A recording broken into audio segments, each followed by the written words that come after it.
नमस्कार, आप देख रहे हैं खबरों का सबसे विश्वसनीय और धमाकेदार बुलेटिन न्यूज ब्लास्ट और आपके साथ में विजेंद्र सोनी। सबसे पहले बात करते हैं राजस्थान में कांग्रेस को लगे बड़े झटके की।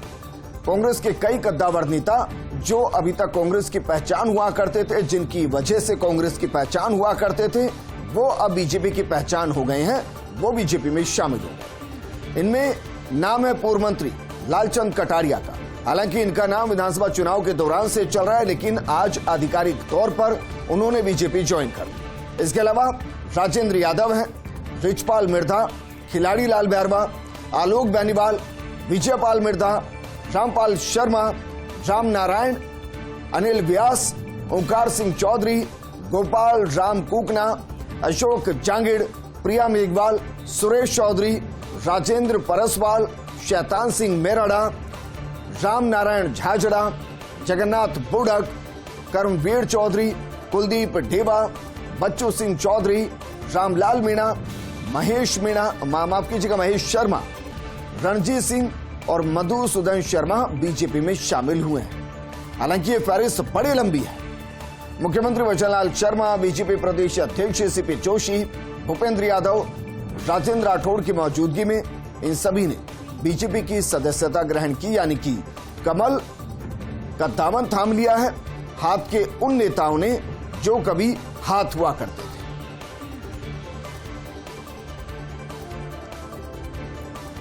वहीं बात करते हैं मुख्यमंत्री वचनलाल शर्मा की एनर्जेटिक टीम और उसके कमाल की।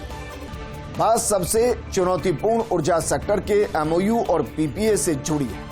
सीएमओ ऊर्जा विभाग के एनर्जी एक्सपर्ट अफसरों का बेहतरीन रिजल्ट, सीएस के निर्देशन में महज 3 महीने में धरातल पर उतरी मुख्यमंत्री की मंशा। दरअसल फिलहाल सीएस से लेकर प्रमुख पदों पर लगे हैं एनर्जी के एक्सपर्ट। खुद सीएस सुधांश पंत ऊर्जा विभाग में अहम पदों पर सेवाएं दे चुके हैं, जबकि अतिरिक्त मुख्य सचिव मुख्यमंत्री कार्यालय में शिखर अग्रवाल हैं। प्रमुख सचिव सीएम आलोक गुप्ता भी ऊर्जा विभाग में जिम्मेदारी संभाल चुके हैं। मौजूदा एसीएस एनर्जी आलोक को माना जाता ऊर्जा मामलों का विशेषज्ञ और इन सभी को मिला एसीएस विद अखिल अरोड़ा के अनुभवों का पूरा साथ। और नतीजा क्या रहा? नतीजा यह रहा कि 31,825 मेगावाट से ज्यादा बिजली उत्पादन की परियोजनाएं और ऊर्जा क्षेत्र के विकास के लिए 1,60,000 करोड़ के निवेश की राह खुल गई। सीएमओ में आयोजित कार्यक्रम में खुद मुख्यमंत्री भजनलाल शर्मा, सीएस सुधांश पंत ने खुले दिल से ऊर्जावान अधिकारियों की जमकर तारीफ की। तो ऊर्जा सेक्टर में 1,60,000 करोड़ के निवेश की राह खुल गई है। 31,825 मेगावाट उत्पादन के लिए थर्मल अक्षय की स्थापित होंगी विभिन्न परियोजनाएं। सीएमओ में सीएम भजनलाल शर्मा की मौजूदगी में एमओयू और पीपीए हस्ताक्षर समारोह रखा गया। इस संयुक्त उद्यमों में एनटीपीसी 1,16,000 करोड़ रुपए, कोल इंडिया 26,700 करोड़ रुपए, एनएलसी 5,050 करोड़ रुपए और पावर ग्रिड 10,000 करोड़ रुपए का राजस्थान के लिए निवेश करेगा। साथ ही एसजेवीएन ग्रीन एनर्जी भी 2,250 करोड़ रुपए का निवेश करेगी। आरआईसी और राज्य सरकार की मध्य अवसंरचना क्षेत्र के विकास के लिए एमओयू हुए हैं।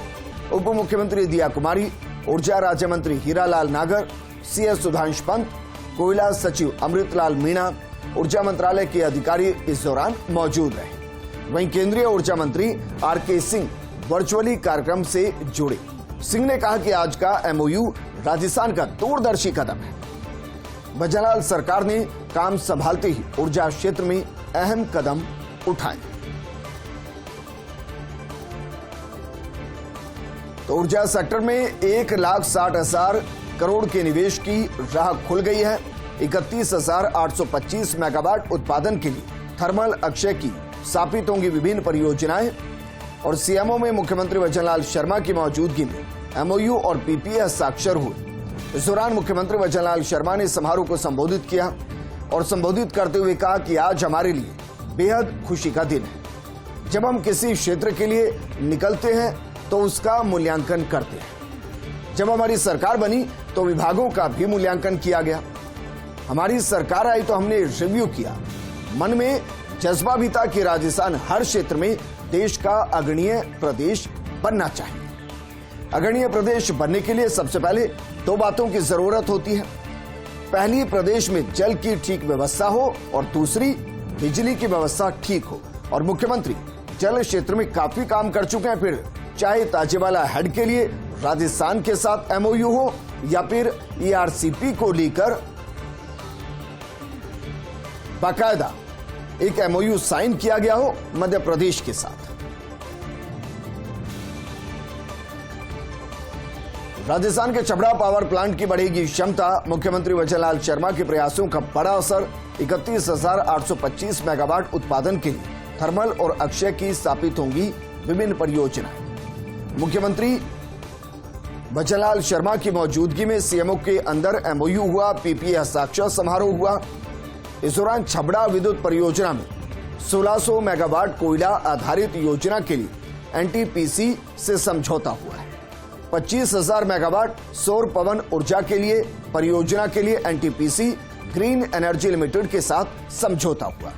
साथ ही कोल इंडिया लिमिटेड के साथ 1600 मेगावाट पिट हेड कोयला आधारित परियोजना का समझौता हुआ है, जबकि 2250 मेगावाट सोलर परियोजना और 200 मेगावाट पन विद्युत पंप स्टोरेज प्रोजेक्ट और 50 मेगावाट विंड परियोजना सहित कुल 4100 मेगावाट की परियोजना के लिए भी एमओयू हुए हैं। 125 मेगावाट की पिच हेड लिग्नाइट आधारित परियोजना, 1000 मेगावाट और परियोजना के लिए एनएलसी इंडिया लिमिटेड के साथ एमओयू हुआ है।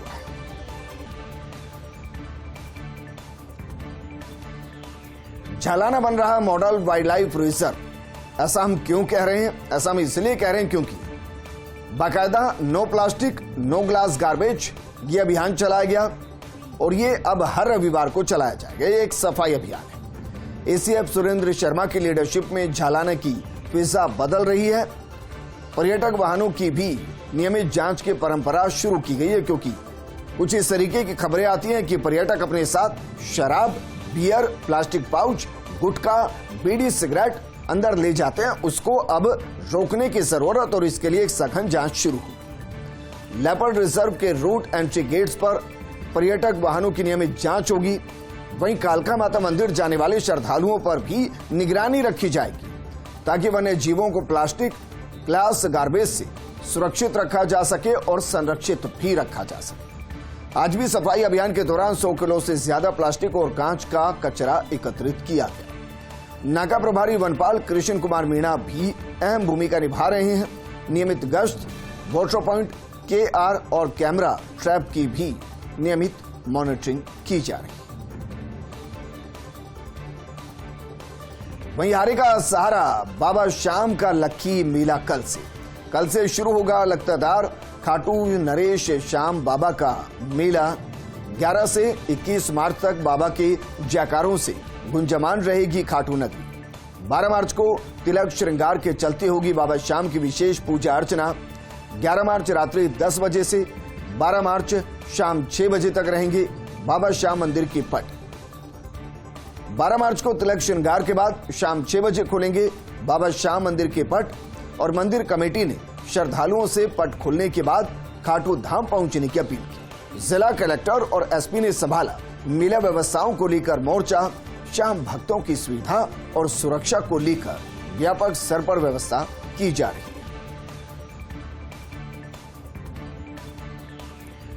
तो प्रदेश में पेट्रोल पंप संचालकों की हड़ताल का व्यापक असर। हड़ताल के मद्देनजर अधिकतर जिलों में पेट्रोल डीजल की बिक्री बंद रही। राजस्थान पेट्रोलियम डीलर एसोसिएशन के आह्वान पर हड़ताल की गई। हड़ताल के मद्देनजर राज्य सरकार से पेट्रोलियम डीलर्स की वार्ता विफल रही। डीलर्स की मुख्य मांग वैट की दरों में कमी करने पर सहमति नहीं बन पाई।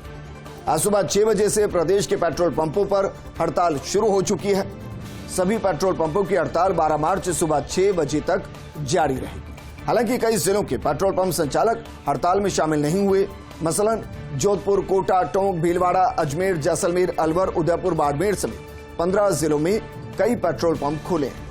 सीकर में पेट्रोल पंप डीलर्स ने केवल 1 दिन की ही हड़ताल रखी।